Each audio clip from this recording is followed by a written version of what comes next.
Frédéric Chaumont pour la chaîne Agora TV et la chaîne Jasper Madère. Bonjour à tous. Voici les différents titres qui seront abordés sur cette vidéo. Thierry Breton a eu la mauvaise idée de bâillonner Elon Musk et Donald Trump sur le réseau X. Quelle mauvaise idée! Révélation sur l'hydroxychloroquine, un élément qui va conforter tous les complotistes. Déconfiture pour la Macronie. Après la dissolution, toujours pas de Premier ministre. De toute évidence, Macron cherche à gagner du temps. Thierry Breton, commissaire européen au marché intérieur, outrepasse son pouvoir dans un courrier adressé à Elon Musk. Je cite.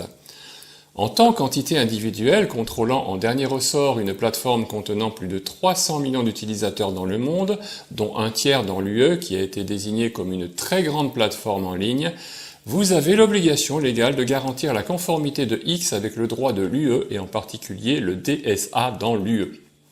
Cela implique notamment de veiller d'une part à ce que la liberté d'expression d'information, y compris la liberté et le pluralisme des médias, soient efficacement protégés. Fin de citation.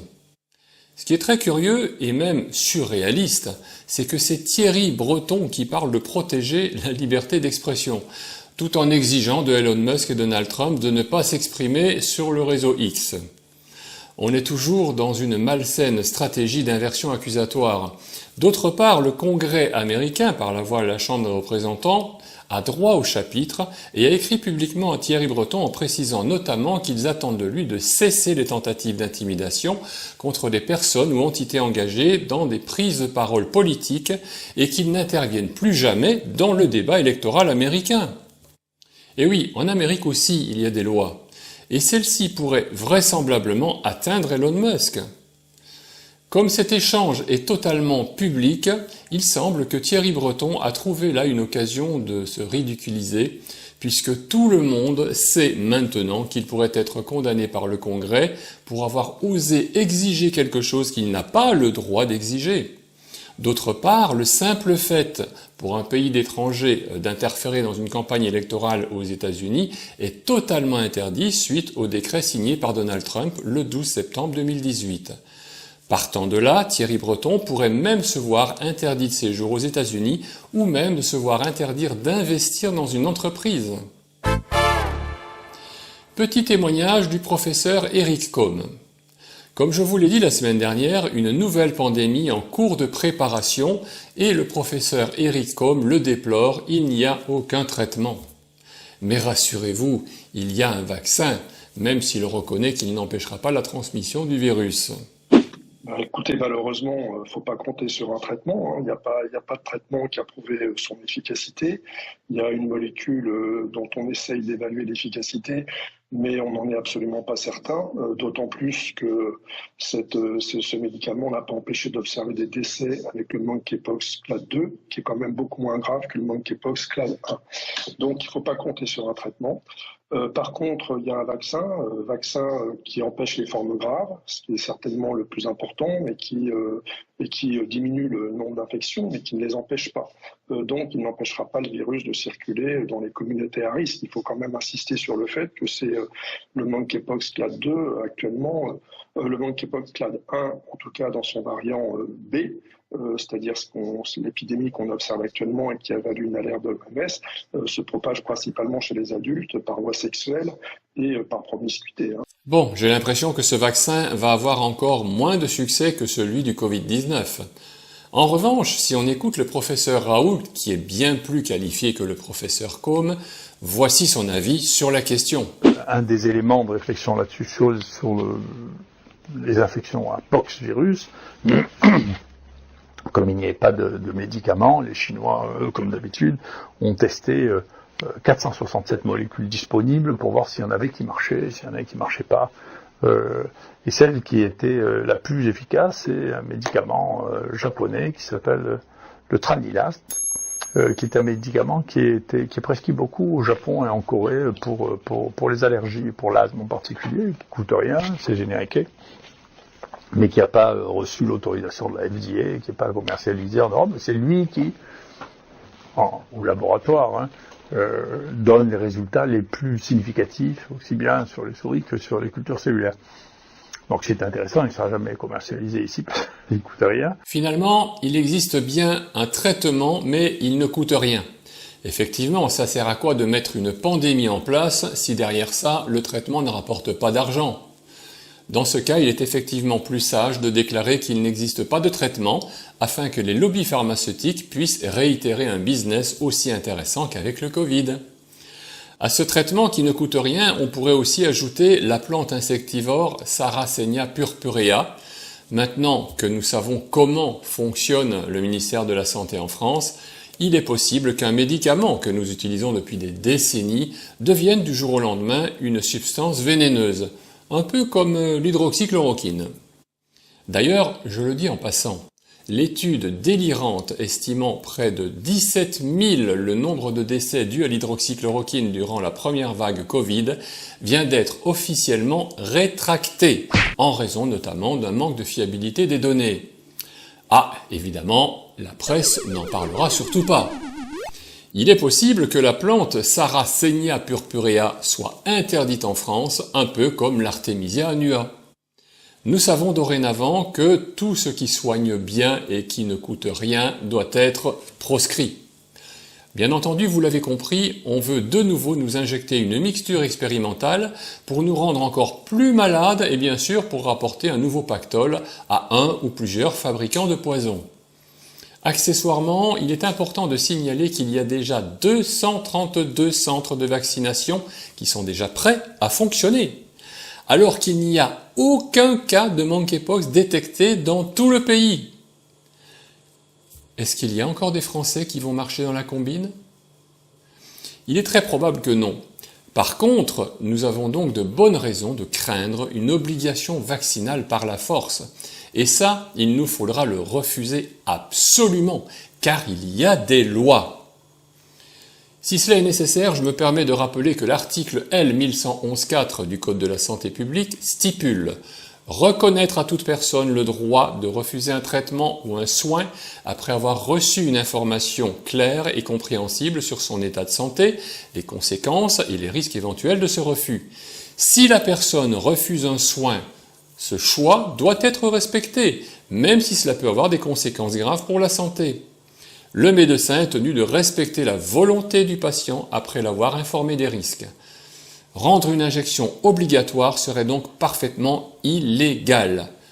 Sur le plan civil d'abord, le médecin pourrait être tenu responsable d'une faute professionnelle pour violation du consentement éclairé du patient.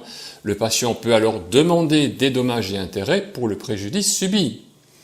Le Code de la santé publique, à l'article L 1111-4, précise que le consentement du patient est obligatoire et toute intervention sans consentement peut être jugée comme une faute. Le patient pourrait également saisir les juridictions civiles pour réclamer une réparation financière.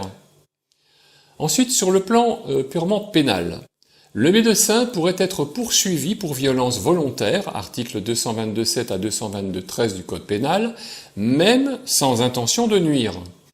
En effet, toute intervention médicale sans consentement pourrait être assimilée à une violence, car elle constitue une atteinte à l'intégrité physique. Violence aggravée, si l'acte médical entraîne des conséquences graves pour le patient, par exemple une incapacité permanente ou la mort, le médecin pourrait être accusé de violence aggravée. Les sanctions pénales peuvent inclure des amendes, des peines d'emprisonnement et interdiction d'exercer la profession médicale.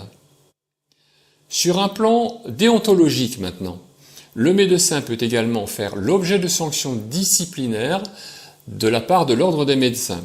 On peut aller de l'avertissement à la radiation de l'ordre en passant par la suspension du droit d'exercer. Dans le cas où évidemment l'ordre de médecins ne serait pas corrompu. Je rappelle enfin que l'OMS n'a pas réussi à s'attribuer l'autorité globale des soins puisque le règlement sanitaire international a été rejeté. On ne peut pas vous imposer une injection contre votre gré. Malgré les 2 défaites électorales cinglantes qui ont récemment frappé la Macronie, on constate que le principal concerné semble n'y apporter aucune importance. Macron continue à faire comme si de rien n'était alors qu'il n'a toujours pas désigné de nouveau Premier ministre. Côté ingérence, il est toujours le grand champion, ainsi que l'explique François Asselineau. Je le cite. 5 Canadair sont hors d'état car Bruno Le Maire a coupé 53 millions d'euros de crédit à la sécurité civile. Macron et Le Maire ont préféré financer une fausse dépollution de la Seine, 1,4 milliard, une cérémonie sataniste des JO, 300 millions, plutôt que de financer la lutte contre les incendies. En outre, il a décidé de supprimer 1510 postes d'internes en médecine à la rentrée, soit 16% de moins en un an, dont 50% en chirurgie plastique et 15% en médecine d'urgence. C'est d'une gravité exceptionnelle car les services d'urgence sont déjà en voie d'effondrement du fait de l'insuffisance de crédit et de personnel. L'objectif poursuivi par Macron et ses maîtres est désormais aveuglant, même si les médias aux ordres continuent de le cacher aux Français. Il s'agit de détruire notre système public de santé en le rendant sous-performant afin d'appliquer ensuite à la population qu'il n'y a pas d'autre solution que de privatiser la médecine pour ainsi imposer la France, l'effrayant anti-modèle américain avec une médecine de qualité très rentable pour les fonds d'investissement, les mutuelles et Big Pharma, qui sera réservée aux riches, et pour les soins très bas de gamme pour les pauvres. Le plus incroyable de ce sabotage, c'est qu'il se déroule alors que le gouvernement est prétendument démissionnaire du fait des 2 raclées électorales subies, et ce dont il ne tient aucun compte, qu'il est censé ne plus gérer les affaires courantes, ce qui n'est manifestement pas du tout le cas, que nul ne sait quand Macron, haï par 80% des Français, daignera nommer un nouveau Premier ministre. Un pareil sabotage et un aussi scandaleux déni de démocratie serait inconcevable dans la plupart des prétendues démocraties du monde. Mais Macron s'y livre sans aucune vergogne, car il bénéficie de la complicité des pseudo-opposants RN et NFP qui ne font rien pour que cela cesse. Je rappelle que le RN et le NFP peuvent conjointement, premièrement, faire tomber le gouvernement Attal, faussement démissionnaire, en déposant une motion de censure. Deuxièmement, lancer la procédure de destitution de Macron selon l'article 68 de la Constitution. Le RN et le NFP ont très largement le nombre de députés suffisant pour prendre ces mesures dès demain. Or, ils s'y refusent, et depuis des années. Ils seraient donc archi-complices du désastre en cours. Fin de citation.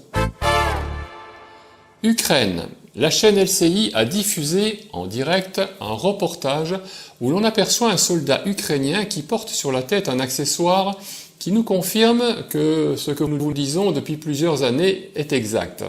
Observez bien. Etc. Là, ils sont un peu en difficulté. Donc, je pense que le gage, il est surtout psychologique. C'est-à-dire, pour la négociation qui va venir, les Ukrainiens ont fait comprendre aux Russes qu'ils ont des capacités d'action qu'ils n'avaient pas présupposées. Et donc, ça augmente, dans la perspective de futures négociations, la main des Ukrainiens. Je voudrais regarder le casque, peut-être, qui est un peu curieux, ce casque. Voilà, on a l'impression qu'il y a des insignes SS dessus. Alors, c'est peut-être le signe Azov, peut-être, qui est modifié, mais c'est vrai que c'est un peu curieux, ce casque, et pas très heureux si c'est un soldat ukrainien qui se balade en Russie. Voilà. On a vu des panneaux qui me semblent correspondre à des communes. Oui, Belgorod, on a vu, c'était écrit Belgorod, et la deuxième localité, je l'ai pas vue, mais en tout cas Belgorod, en tout cas c'est sûr. En plus, c'est sur le début de la guerre que c'est des nazis qui sont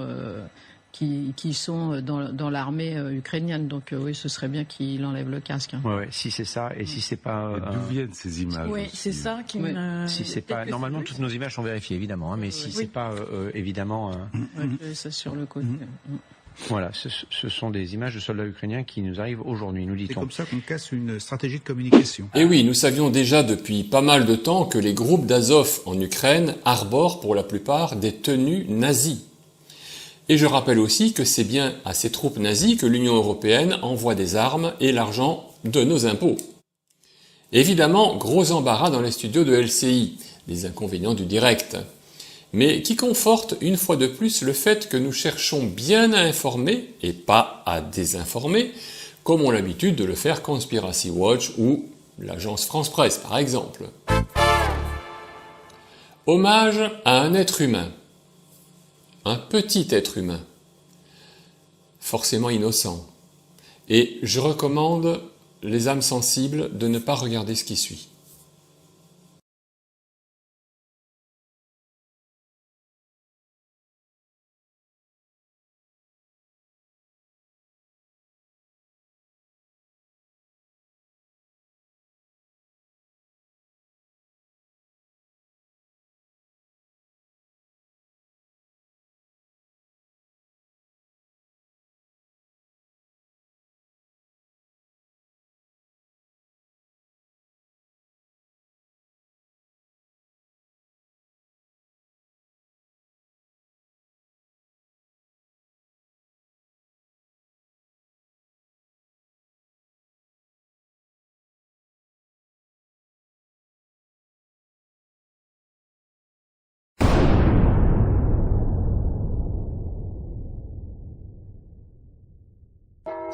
C'est bien l'État profond, l'Union européenne, le dictateur Macron et bien d'autres encore qui défendent bec et ongles les agissements des sionistes khazars, Israël et Benyamin Netanyahou, qui eux estiment qu'il faut éliminer les Palestiniens jusqu'au dernier. Cet enfant n'échappera pas à cette règle immonde, et c'est un élément de plus qui justifiera la destitution de Macron et la chute de beaucoup d'autres qui partagent la même idéologie. Si la France était une démocratie, elle aurait mis toutes ses forces à mettre un point d'arrêt à ce génocide. Malheureusement, par son inaction, elle est un peu complice de ce drame. Bien entendu, je ne parle pas de tous ceux qui se sont activement levés contre cette guerre absurde en défendant avec ferveur la cause de la Palestine. Et heureusement, ils sont certainement plus nombreux. Avant de nous quitter, je voudrais mettre en avant un petit sondage que nous avons publié sur notre page VK. Pourquoi devons-nous faire la guerre contre la Russie? Certes, l'échantillon n'est pas très représentatif car 75 personnes seulement y ont répondu. Toutefois, il est intéressant de constater que personne n'a coché la case indiquant que la Russie représente une menace pour la France. En opposition à cette minorité absolue, on ne peut mettre que Macron qui est convaincu du contraire. C'est là que l'on voit à quel point le pseudo-président n'est pas du tout en accord avec son peuple. Autre révélation, 89% de ceux qui ont répondu pensent que tous les intérêts de l'État profond se trouvent en Ukraine. Si tous les Français répondaient de la même façon que cet échantillon, je dirais avec apaisement que tout le monde a bien compris ce qui se passe en ce moment. Chères résistantes et chers résistants, je vous dis à très bientôt.